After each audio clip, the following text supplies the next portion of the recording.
Hello friends, आज हम सीखेंगे आइसोमर ऑफ C5H11Br का। It is a example of 10.1। कैसे आंसर आता है? इसके सभी पॉसिबल आइसोमर आपको पहले स्ट्रक्चर फॉर्मूला लिखने हैं, उसका IUPAC भी बताना है और फिर उसमें आपका हेलोजन यानी कि ब्रोमाइड है वो कौन से कार्बन के साथ अटैच है वो आपको आइडेंटिफाई करना है।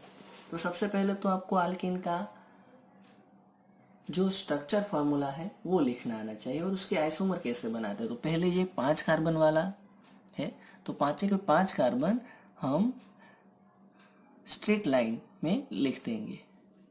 ओके, और उसमें ये लिख दिया मैंने। तो पेरेंट चेन पहले मैंने 5 कार्बन वाली बना ली और उस 5 कार्बन में एक कार्बन के साथ एक ब्रोमीन अटैच करना है। तो सबसे पहले मैं पहले कार्बन के साथ ब्रोमीन अटैच करता हूं।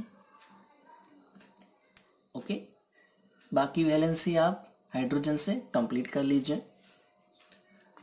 दूसरे में यही ब्रोमीन सेकेंड पोजीशन पे भी पॉसिबल हो सकती है, तो यस, तो हमें अभी पेरेंट चेन को डिस्टर्ब नहीं करनी है।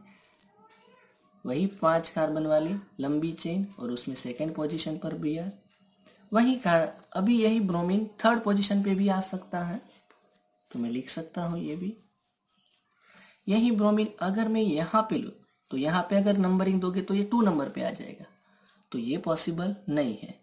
तो यहाँ तक हम 5 कार्बन वाली चेन के आइसोमर कंप्लीट बना चुके हैं। अभी यही चेन को हम रीअरेंज करेंगे। तो ये 5 कार्बन पहले लिखे थे, अब 4 कार्बन स्ट्रेट लाइन और 1 कार्बन ब्रांच में लगा देंगे, फिर ब्रोमीन ज्वाइन करेंगे। तो हम अब चेन चेंज करते हैं।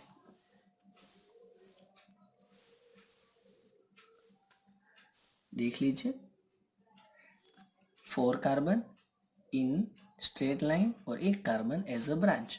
तो अभी यही चेन हम रिपीट करेंगे और ब्रोमीन की पॉसिबिलिटी देखेंगे कि कहाँ कहाँ हो सकता है। तो पहले ये कार्बन पे मैंने ब्रोमीन अटैच किया, फिर दूसरे कार्बन पे चेन तो वहीं रिपीट हुई है, फिर भी पॉसिबल है। ओके, फिर तीसरे कार्बन पे पॉसिबल है, क्योंकि यहाँ पे दूसरा है वो ब्रांच वाला है, यहाँ से दूसरा है वो विदाउट ब्रांच है, यानी कि डिफरेंट कन्फिग्रेशन होगा। और आगे थर्ड नंबर पे भी लगेगा लास्ट में। क्यों? क्योंकि अगर यहाँ पे आगे होगा तो सेकंड नंबर पे ब्रांच आएगी, यहाँ पे होगा तो थर्ड नंबर पे ब्रांच आएगी, यानी कि दोनों अलग अलग है। तो 4 कार्बन को लाइन में लिखने के बाद ये 4 पॉसिबिलिटी बनती है। और लास्ट में अगर अब कोई पॉसिबिलिटी 4 कार्बन को लाइन में लिखने के बाद होती नहीं है, तो अब हम फिर से 1 कार्बन कम करेंगे और 2 कार्बन की ब्रांच बना देंगे। तो ऐसी एक नई ब्रांच सीखेंगे। तो उसके अंदर ये है 3 कार्बन वाली ब्रांच और 1 कार्बन के साथ 2 दूसरे ब्रांचेस लगा दी। तो ये हो गया हमारा फिर से C5H11 और उसके एक साथ यहाँ पे ब्रोमीन शिफ्ट करेंगे, वही का वही रह जाएगा। बीच में तो पॉसिबल नहीं है, 4 वैलेंसी कंप्लीट हो गई है।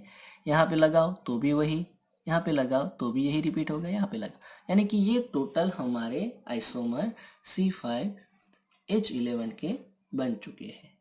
अब IUPAC तो आपको आता ही होगा। ओके, तो IUPAC बताना है। अब ये प्राइमरी सेकेंडरी वाला मैं आपको सिखा देता हूँ।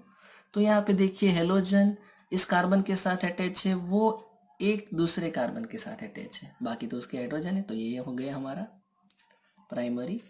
यहाँ पे हेलोजन वाला जो कार्बन है वो दूसरे 2 कार्बन के साथ अटैच है, यानी कि सेकेंडरी। हेलोजन वाला कार्बन दूसरे 2 से, यानी कि ये भी सेकेंडरी।